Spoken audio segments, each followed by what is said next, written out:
Hey,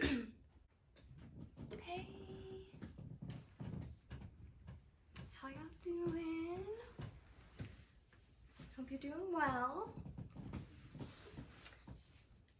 This is gonna be a story of how I have truly outdone myself on any bad decision making I have ever had. Okay? You read the title. I've spent time in the emergency room this weekend and let's talk about it. It all started Saturday morning when I woke up. I usually take medication as soon as I wake up for depression.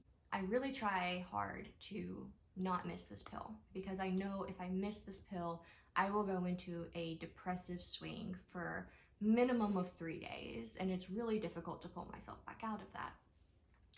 And I kind of get through the morning, about to leave, go back to get my glasses off my nightstand and see the pills there. And I second guess if I took it.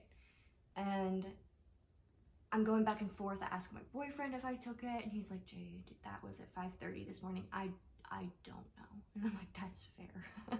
So I decide, YOLO, let's take a second one. What's the worst that can happen? Anxiety lets you know immediately the worst that can happen, and so does Google. After I take this pill, I have been researching, trying to figure out what's gonna happen if I did take two. And it looked like I was in for a day full of vomiting and seizures and heart palpitations and needed to seek medical advice immediately due to an overdose. What? Ooh. Your girl messed up. I messed up. So I'm trying to rationalize myself, Jade, you wouldn't have taken the second one if you took the first one. You genuinely felt like you didn't take it. So you took it, you're going to be fine. You've only taken one pill. And the voice inside my head is also saying you're gonna die today.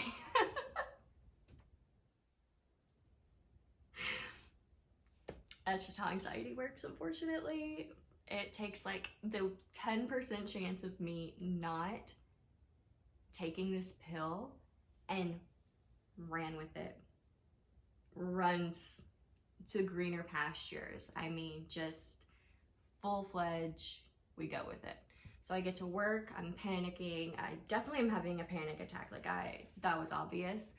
And I end up deciding I'm gonna leave work and go seek medical advice, So I decide the closest place to me is a hospital. I'll just go to the emergency room, go in, ask to see if can they run some tests? Can they figure it out? Did I take one or two? And am I gonna die?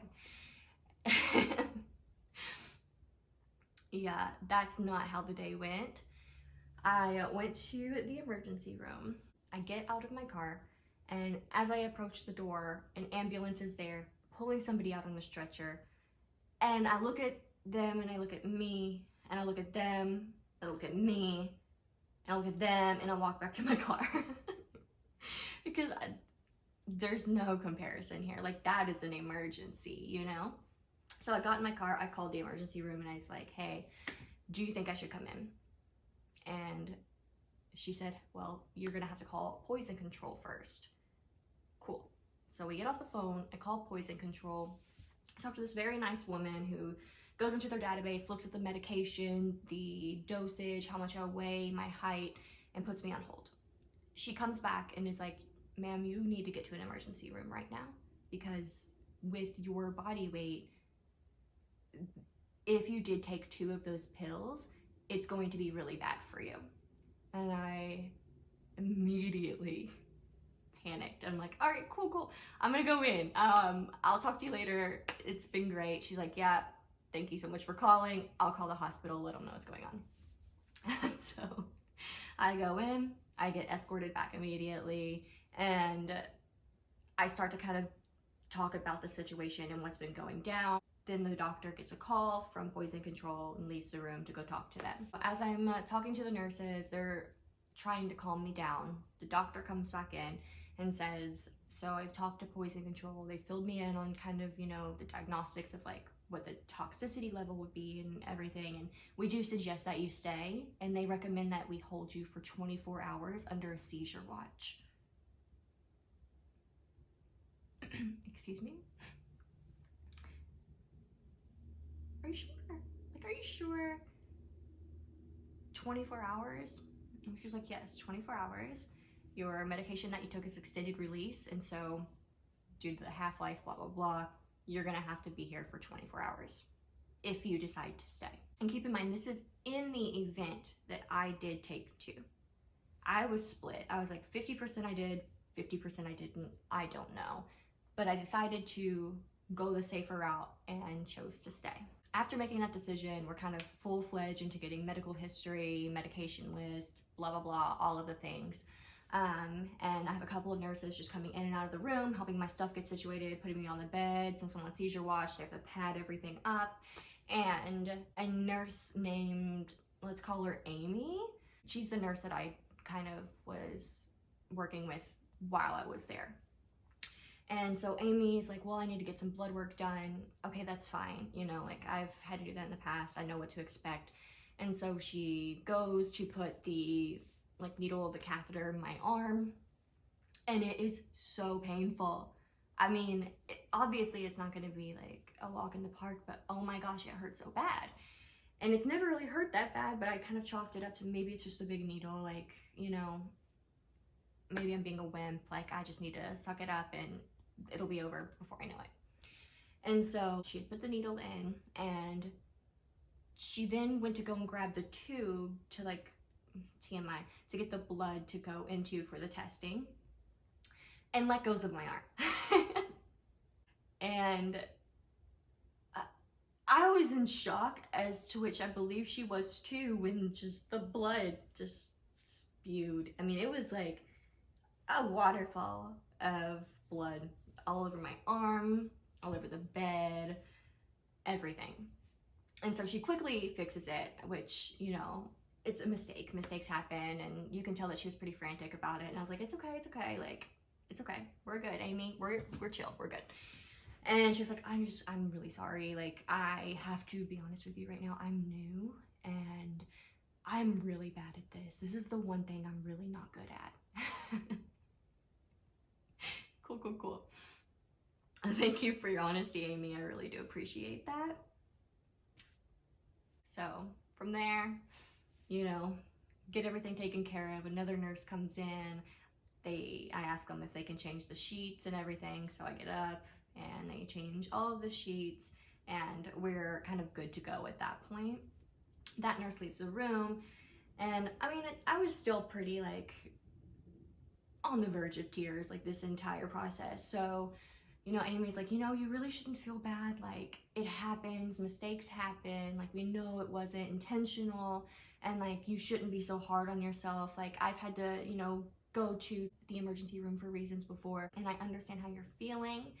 And, you know, just think of it as like a vacation. Like, we have cable.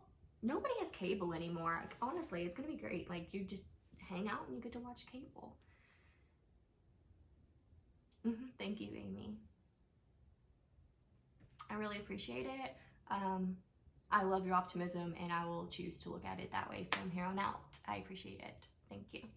At this point is when we had to start hooking everything up for running an EKG, which is something to just monitor your heartbeat, I assume. I don't know though, could be wrong. I'm not a medical professional. I've just had to do several of them in my day. And so she starts applying stickers, you know, throughout the body, but, you know, I hear her under her breath, like, as she's pulling the cords out, I hope these are labeled, because I'm not sure where they go.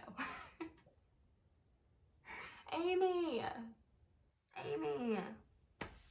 my girl, what do you mean you don't know where they go? My girl.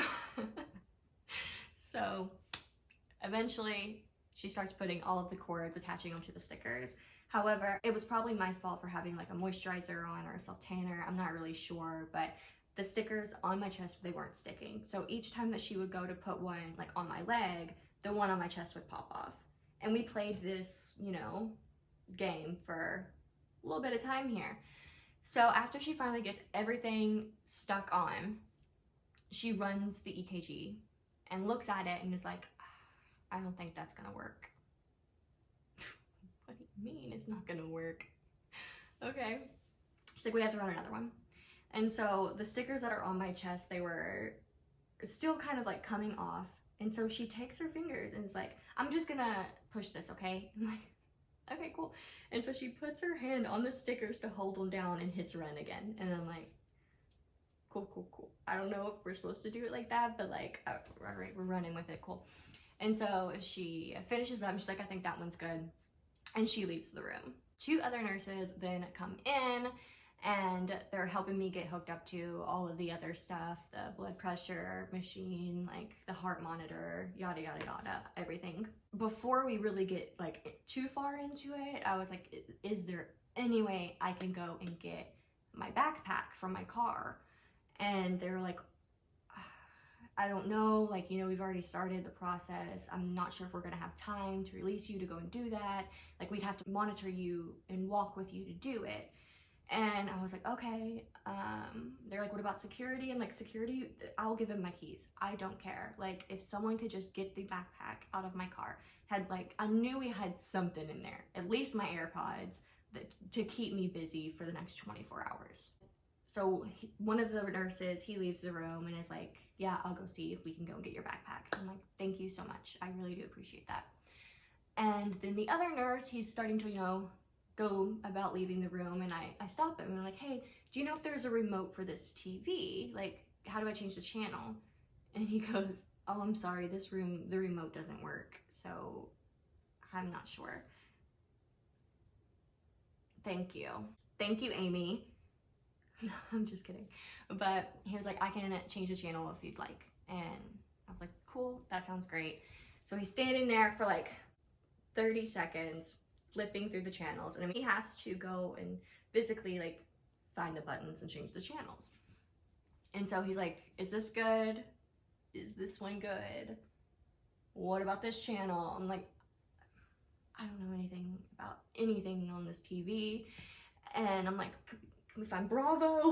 Like, I don't know. And so eventually he gets to the Winter Olympics, and I'm like, this is great. Thanks, Craig. Like, thank you so much. I really do appreciate you taking the time to turn something on for me. And he's like, yeah, it's really loud, so let me turn it down. And he starts like trying to turn it down, and we're at level 60, and he's like, this is as far down as it'll go. Okay. I guess I'm an Olympics enthusiast. So here we go. Strap in. I knew I'd be getting my backpack. Like, we were good. They followed me out to my car to get my backpack. I got my things and came back inside. Then they went about hooking me up and getting me kind of squared away to sit for however long I needed to sit. As soon as they left the room, I immediately got online and ordered a pill box so that this would like never happen again. Because unfortunately the medication I had, obviously the easiest solution would be count your pills, Jade. Can't do it. Comes in a 3-month supply, and I've missed pills in between, so I have literally not one idea as to when I started this 3rd month of the pills. Like, I don't know what the date was. And so I'm not making that mistake again. Pill box right over here. Not doing it again. After a few hours of just like hanging out, Amy comes back in to check my vitals and asks if I want to do anything for lunch. And I was like, well, I'm good right now, but I really do appreciate it. Thanks. Like, thank you. And she goes on her way. You know, all I really had in my backpack was this book that I was avoiding reading. And so I read a chapter of that. Then I was done. And naturally, the next step was to log into Netflix and watch the first episode of Hype House. So that is, in fact, what I did. That kind of took like about an hour or two just hanging out in the room. Around 12, Amy comes back in to check my vitals again, And I was like, you know, actually second guessing the lunch thing, like, can I put an order in? And she was like, yeah, for sure. What do you want?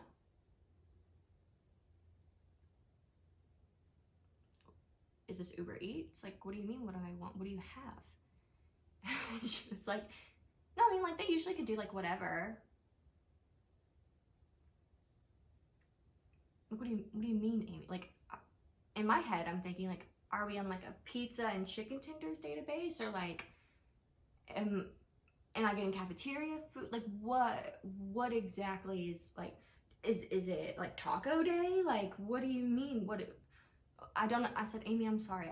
I've not gotten food from a hospital before. I'm not quite sure what I even am able to ask for. And she was like, really just anything. Like, this morning, I had this guy and he was asking for like an orange and some juice. Got it. Okay.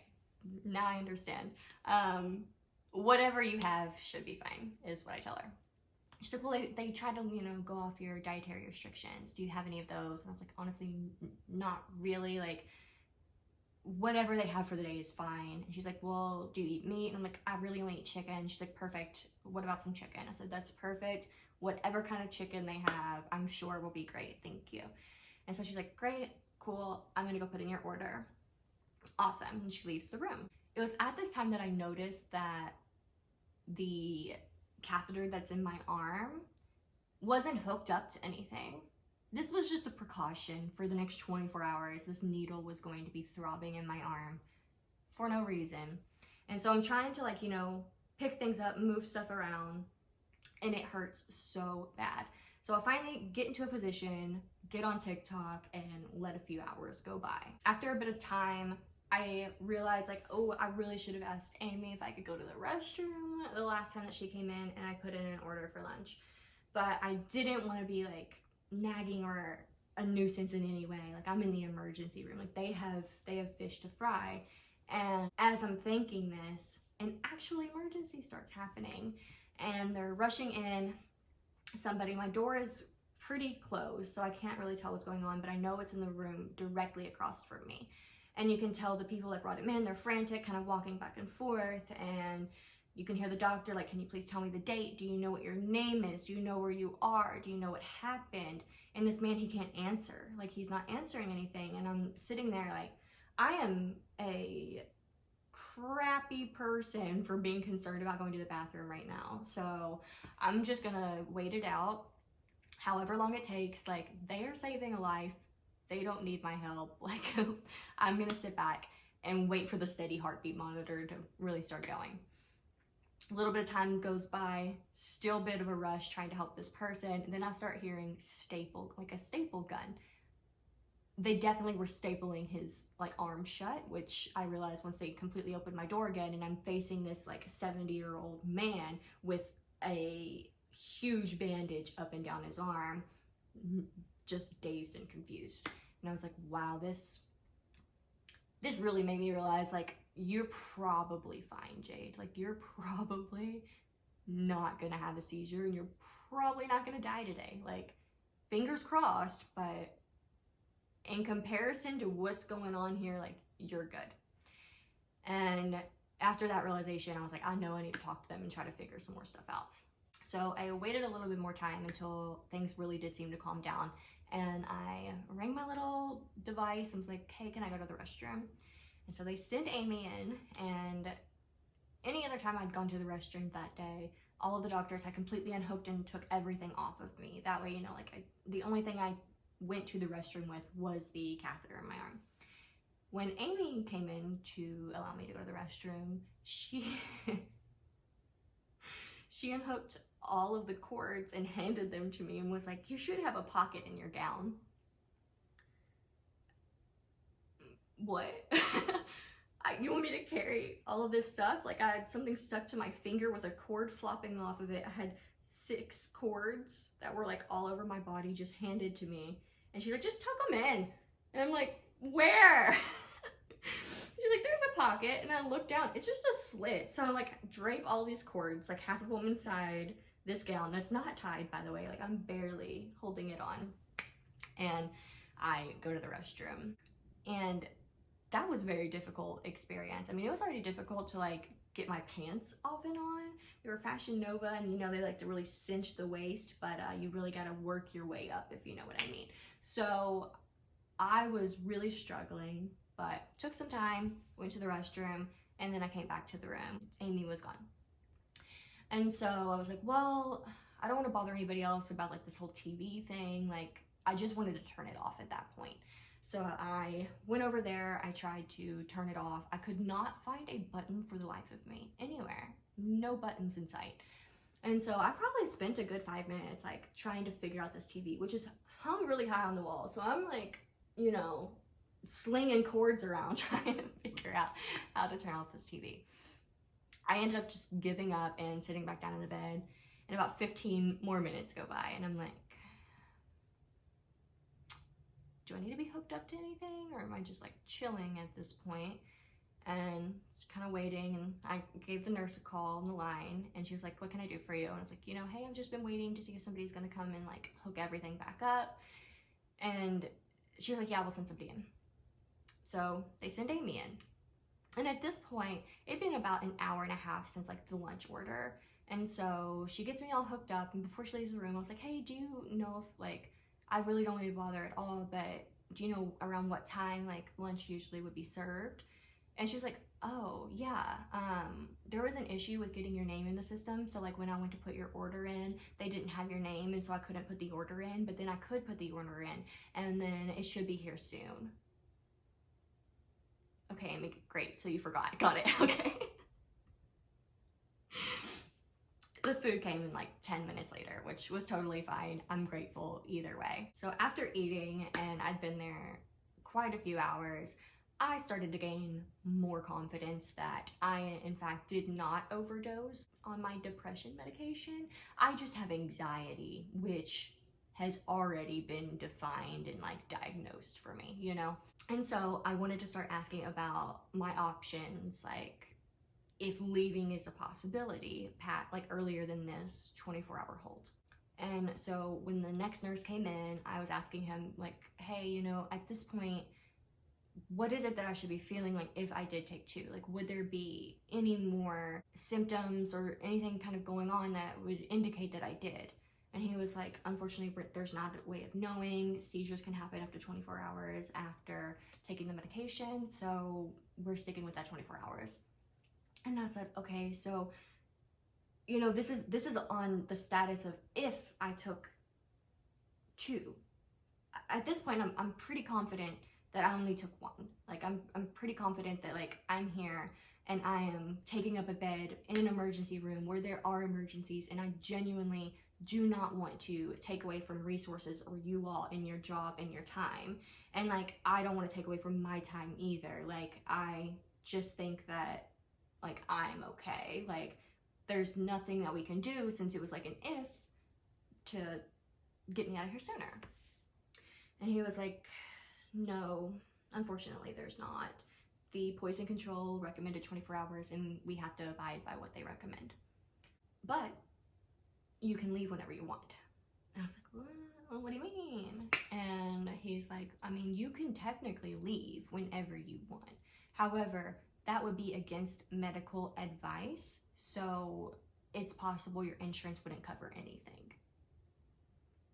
My heart sank. Because in that moment, I realized I, in fact, did not overdose on anything. I've had multiple tests ran. I'd been there for hours. I didn't need to be there, and I was wasting valuable time and resources for people who actually had emergencies, but I was stuck there because it could be too much money, so much money. I asked him, I'm like, well, how much do you think it could possibly be? Like 1,000? Like, that's already out of the freaking budget, but whatever, like, what's another 1,000, right? So he was like, well, it could get up to 5 figures. Cool, so I could be $10,000 in debt over this panic attack. Got it. Thank you for clarifying for me.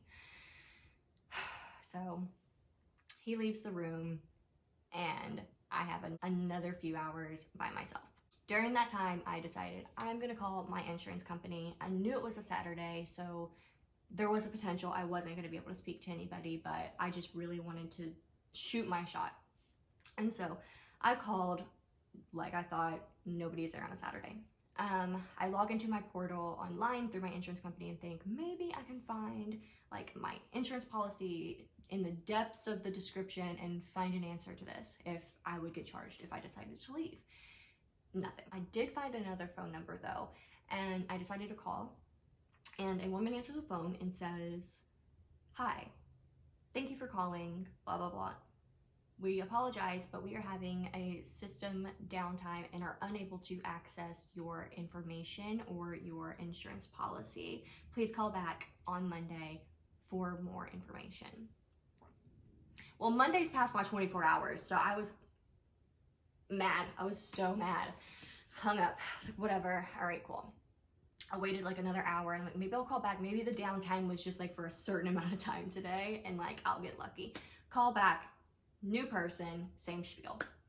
And at the end, you know, she was about to hang up and I was like, actually, ma'am, I genuinely think the question that I have is like kind of a general question. I don't think it's policy specific, and I was hoping that you could just try to help me out.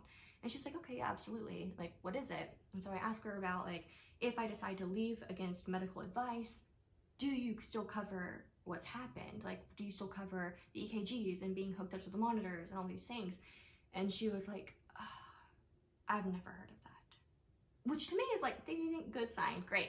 And I'm like, okay, all right, cool, I appreciate it. She's like, I mean, the only thing I can do is get you over to medical, who can hopefully have more information for you. And I was like, thank you so much, I really do appreciate it. So I get transferred over to the medical team, and he's just kind of like, you know, I can't see your policy. I have to see your policy to know what's going on.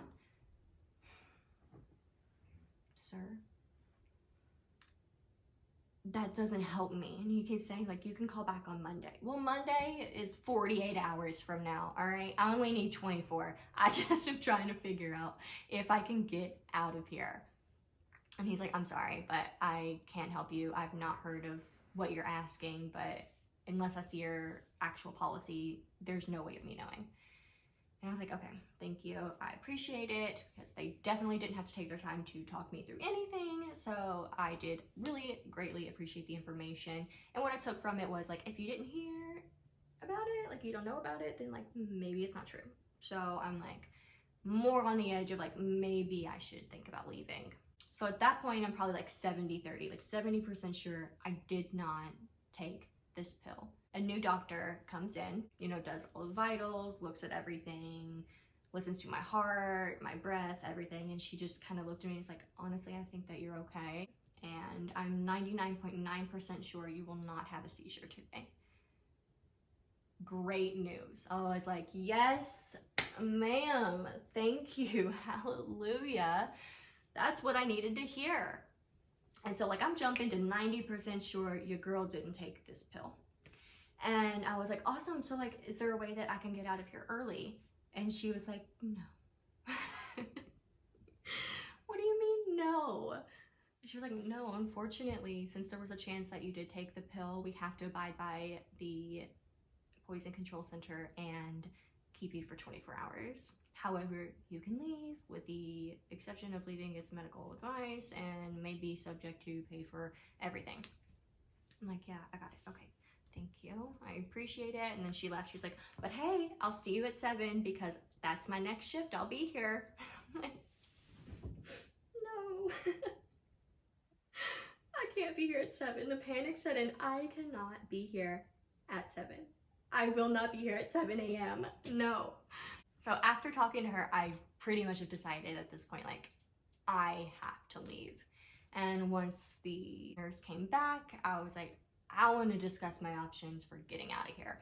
And he's like, well, we have to discuss it quick because I need this room for other people coming into the emergency room. And I was like, oh, well, that's what I've been trying to say, sir. Like, I do not want to take up space. And he's like, yep, that's why we got you a room upstairs to move you to.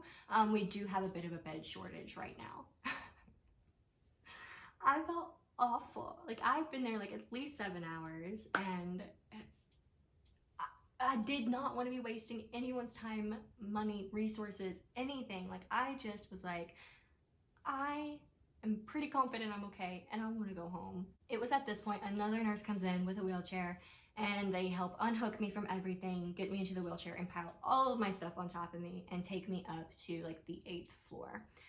When I get in, I am transferred to an entire bedroom. It's a huge room with just like one singular bed, and was not hooked up to anything. Like, I was just kind of like, yeah, you can hang out here. Cool. What happens if I have a seizure? Like, how are you gonna know? Okay, whatever. It's fine. Like, at this point, I was like, I'm not having a seizure. I'm okay. And so I'm sitting there, and I start hearing this ringing, and it is very, very loud. And I look over, and it looks like a phone, but it doesn't look like a phone. I'm assuming it's a phone. And it stops ringing. The next time the nurse comes in, I'm like, what is that? And she's like, oh, it's a phone. You know, people can call you, like call your room and talk to you. And I was like, oh, okay, cool. And so she leaves the room. The phone starts ringing again. And I pick up the phone. And I'm like, hello? Like, the only person that knew I was there was like work and my boyfriend. I hadn't told anybody else about this whole day. And once I pick up the phone, there's a man on the line, and I was like, hello? And he was like, I need to talk to Angel. Sir, I don't know who Angel is. What do you mean you don't know who Angel is? She was just in there. I don't know. I'm not a doctor. I don't know who Angel is. Angel was just in this room. Where did she go?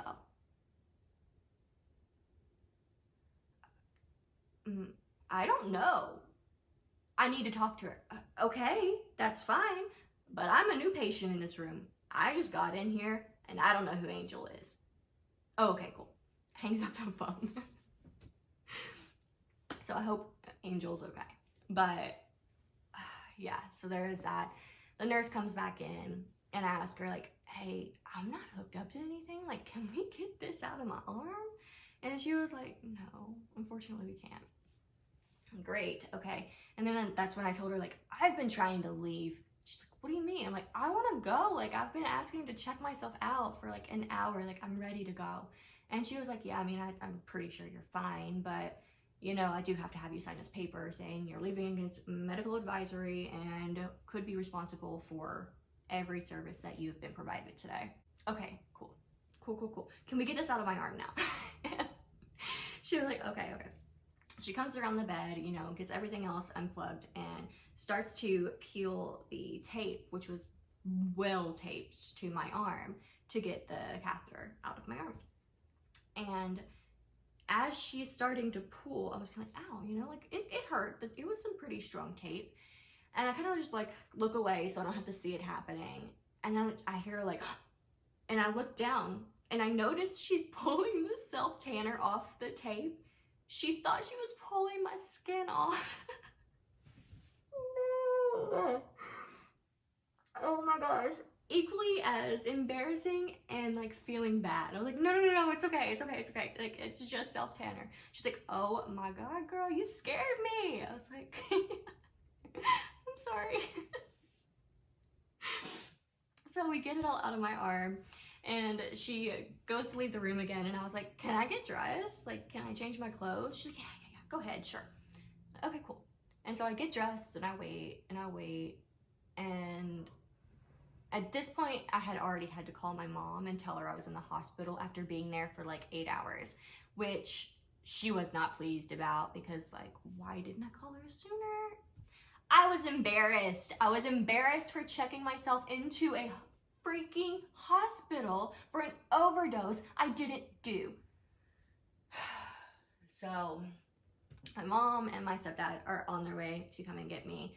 I'm dressed, I'm ready, I'm pacing the room, and I'm still clearly having so much anxiety. I'm having such a bad migraine. It literally feels like someone is taking a band and just stretching it around my brain and pulling it tight. And so I'm just kind of walking around. My parents are like, we're getting off the exit, we'll be there soon. I hadn't seen the nurse in a while. Like, I don't know, was this closure when she left? Like, I signed the paper, she got out of here. Do I just leave? I genuinely don't know. And so I kind of went to the door and opened the door, and I see this other nurse, and I'm like, hey, can I go? And she's like, can you go? I'm like, yeah, like, am I able to leave? And she's like, you need to wait. I need to go get your nurse. She thinks I'm trying to break out of here. So she runs down the hall, grabs my nurse, and comes back. And I'm like, hey, can I go? And she's like, oh, yeah, the elevators are in the hall. I'm like, okay, thanks. So I go, I get in the elevator, I head downstairs, and I leave. And it is at that moment as I'm opening the door that I'm like, you couldn't even wait the 24 hours. You are so stupid. You are so stupid. You are so stupid. If you waited 24 hours, you would have to pay like $50. You just may have signed away a $10,000 bill and said, bring it on, I'm ready. I thought the first bad decision of like, YOLO, popping the pill would have been the worst decision I made that day. After deciding to check myself into a hospital, being pretty sure I didn't take 2. And then I decided, I just want to get out of here. It's fine. I got 10 grand.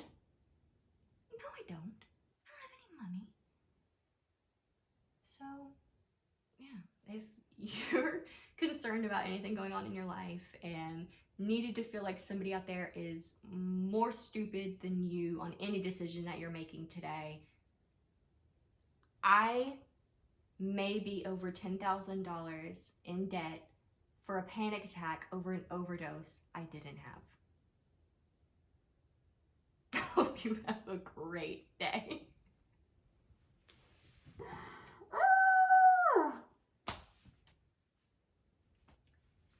Can't win them all.